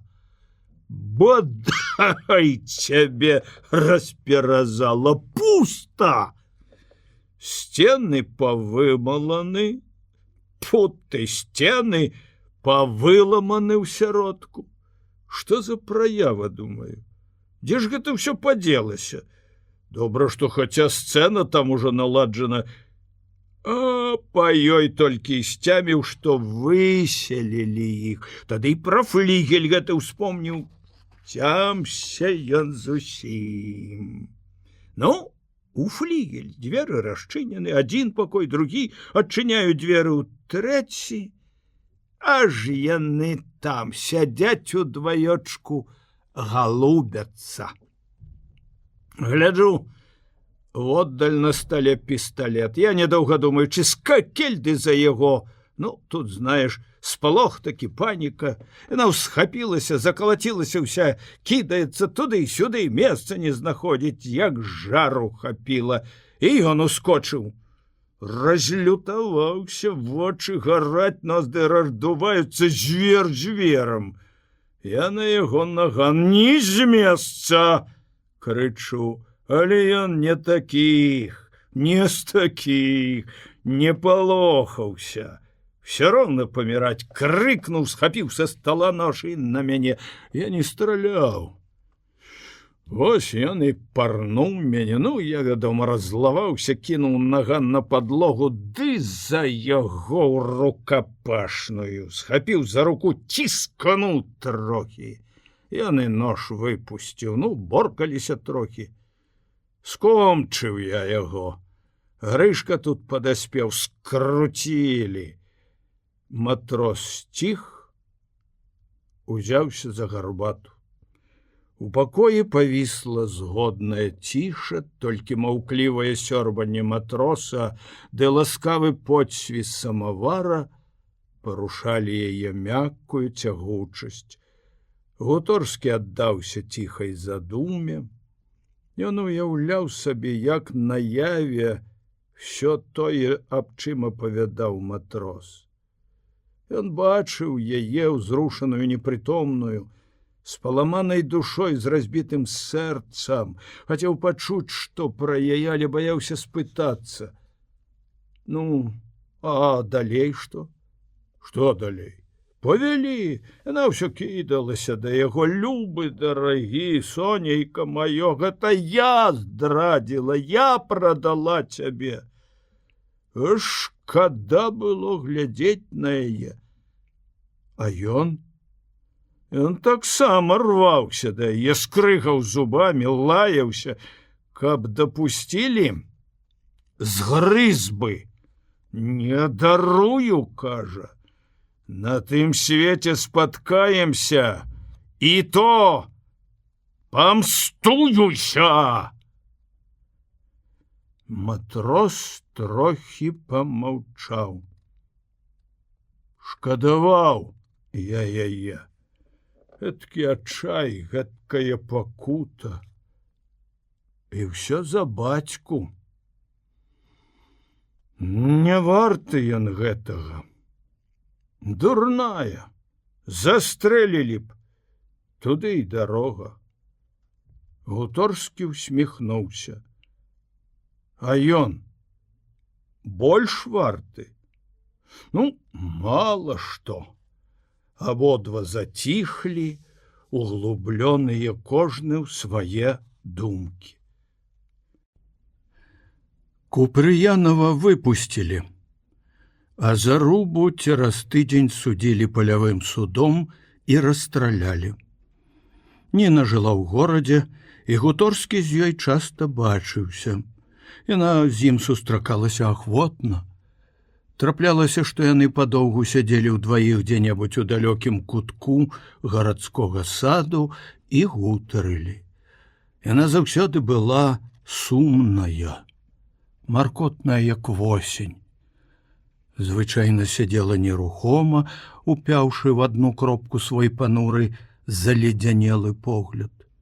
Ён гаварыў, многа гаварыў аб жыцці, аб месцы ў ім чалавека, аб яго патрэбах, павіннасцях, гаварыў, глядзеў на яе, любаваўся яе сумным, паніклівым хараством. А яна невядома, ці слухала яго, ці не, маўчала, быццам укалыханая гукамі яго голасу. Як сціхаў, тады нібы прачыналася, усхоплівалася, гаварыла колькі слоў, узбівала яго на гутарку, і тады зноў маўчала, слухала ці думала сваю бесканцовую патаемную думку. Гуторскі даражыў гэтымі часінамі. Ён заўсёды марыў аб іх, шукаў іх, і калі доўга не бачыў Ніны, тужыў, нудзіўся, не знаў, куды дзецца. Работа абрыдла яму. Рабіў сваё дело нядбала, няўважна, не было даўнейшага запалу, даўнейшай энергіі. Усе дзівіліся і не зналі, што з ім за змена такая. Знаў адзін матрос. Таму толькі прызнаўся, адкрыў сваю душу. Матрос, як выслухаў яго, паківаў задуменна галавой. Кепска, што і казаць. Не тое кепска, што ты закахаўся, а тое, што насур'ёз. Каб гэта так, злёгка, не глыбока, ну, тады глупства, пагуляў ды кінуў, а то всё роўна нічога ў вас не выйдзе, не пара вы, а перарабіць яе ты не здолееш, позна ўжо. Канчаць табе трэба во што, бо цягнуць так, мякчыць яно, слабіць чалавека. Гуторскі нічога не адказаў на яго словы. Ён і сам знаў тое, што гаварыў матрос. Даўно знаў, 1000 разоў перадумаў, перамучыў сваёй душы. О, ён добра знаў гэта. Знаў, што нічога не будзе, і ўсё-ткі цягнуў. Сіл не ставала. Аднаго разу ён падумаў пагаварыць ёй, сказаць ёй усё. Это было ўжо ўвосень у парку, дзе сядзелі яны, ужо жоўтым дажджом сыпаліся з дрэў лісты, дываном засцілалі чорную згалелую зямлю. У паветры дрыгацеў сум ад цвітання, сум надыходзячай смерці. Гуторскі глядзеў на Ніну і бачыў яе в вачах адбітак гэтага суму, нібы частку яго таго, што жоўтай маркотай спавіўся ў прыроду, частку асенняга глыбокага суму. Яна была падобна да восені. У сваім смутным паніклівым харастве, быццам і яна, як тая прырода, дажывае свае апошнія дні, чакае смерці. Гуторскаму было шкада яе. Ён пачаў гаварыць неяк раптам, нечакана для самога сябе, пад уплывам ускалануўшага душу непамернага жалю, пяшчоты. Ніна Васильевна, ці ведаеце, што я люблю вас? Яна усміхнулася, зірнула ветла, ласкава. Ведаю, Павел Миколаевич. А што вы скажаце на гэта? Вы хочаце знаць, ці люблю я вас? Я скажу вам. Не. Не люблю. Можа, і люблю, ды не так. Не такою любоўю, як вы мяне. Я так, як тады, як 10 год назад. Вы для мяне друг. Мне з вами добра, лёгка так, а любіць? Не. Я ўжо не полюблю нікога. Яна замаўчала, углыбілася ў думкі. Ніна Васильевна зноў звярнуўся да яе Гуторскі. Ну, ці будзеце вы маёй жонкай? Яна схапянулася, у вачах бліснула цвёрдая рашымасць. Не, не, ніколі. Чаму?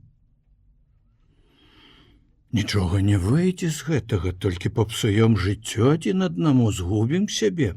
Мы ворагі. Это часовае ўсё, і ваше, і маё.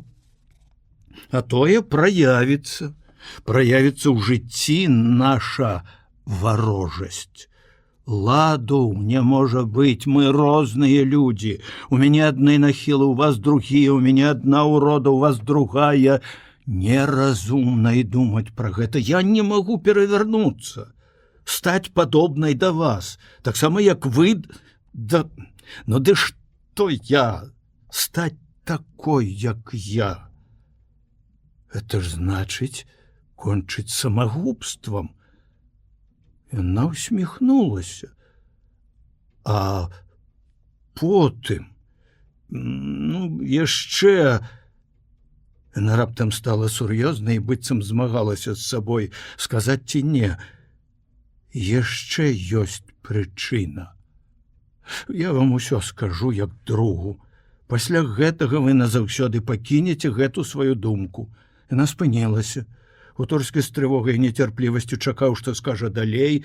Я звязана, Павел Миколаевич.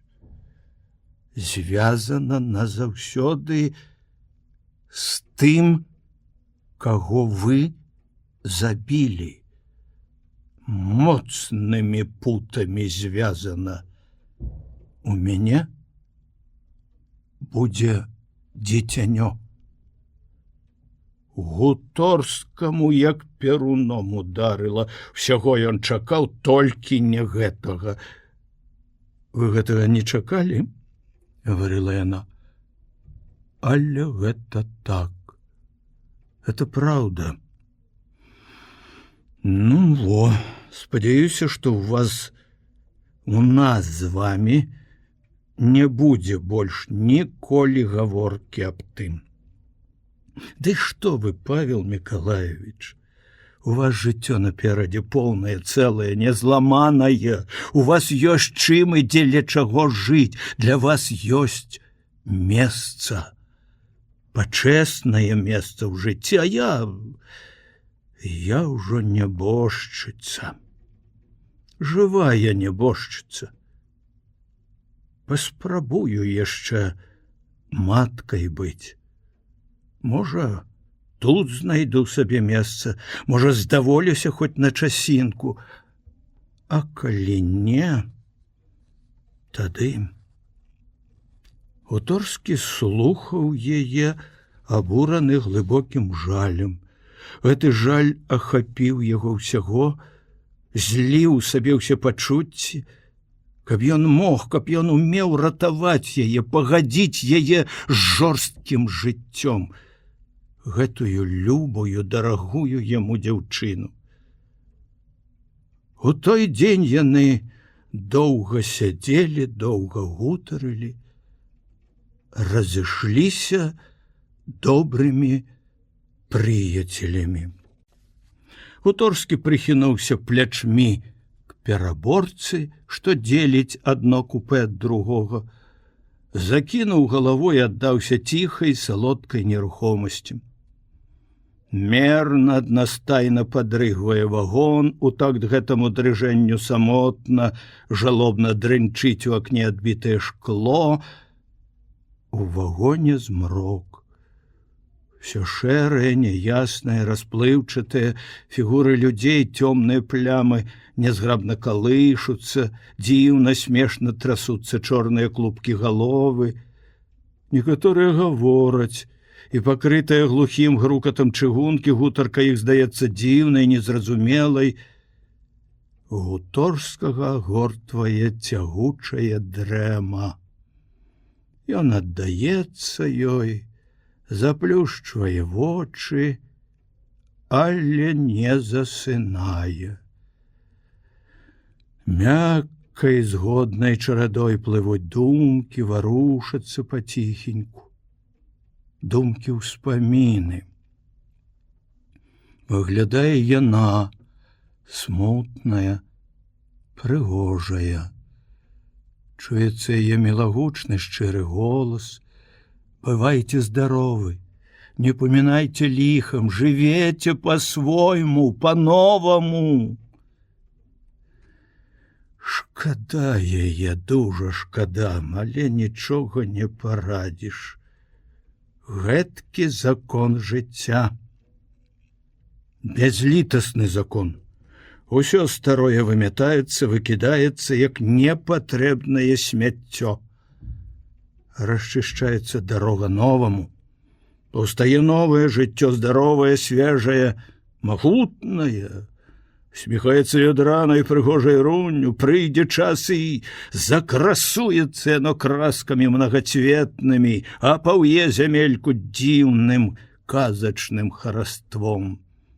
Тады ўжо не будзе гэтых адсклёпкаў, гэтых пажоўклых лістоў старога, гнілога, забуранага навальніцай дрэва. Пацьмеюць, пагніюць, спарахнеюць, знікнуць, як дым пад павевам свежага паветру. Гуторскі давольны тым, што едзе. Едзе ў новыя месцы, да новых людзей, да новых уражанняў. Яшчэ ў тую бяссонную доўгую ноч пасля той канчатковай гутаркі з Нінай у яго склалася пастанова паехаць. Всю ноч ён тады прадумаў. Раскалупваў сваё нутро, рабіў пільны абгляд самога сябе, і тады ён зразумеў, што захварэў, што трэба лячыцца, пакуль не позна. Ён ясна вызначыў сваю хваробу, знайшоў яе карані, яе прычыну. Ён адарваўся ад народа, адышоў ад яго, патраціў звязак з яго жыватворчай глебай. Яшчэ моманты парвуцца астатнія карані, якія яшчэ засталіся, якія яшчэ хаця слаба, але прывязваюць да працоўнай глебы, надаюць яшчэ жыццёвыя сілы. Парвуцца яны і тады. Гуторскі аж жахнуўся, як падумаў быў пра гэта. Тады ўсё, тады смерць, тады гэткая доля, як Ніны Купрыянавай. Доля пажоўклых, адарваных ад дрэва лістоў. І ён схамянуўся. Рашыў лячыцца, пакуль не позна, ад сваёй хваробы. Рашыў вярнуцца, зліцца з працоўным народам, набрацца сіл жыватворчых, замацаваць сваё права на новае жыццё. І вось ён едзе ў чырвоную армію, у яе гушчыню поўную невычэрпнага запасу жыццёвай энергіі.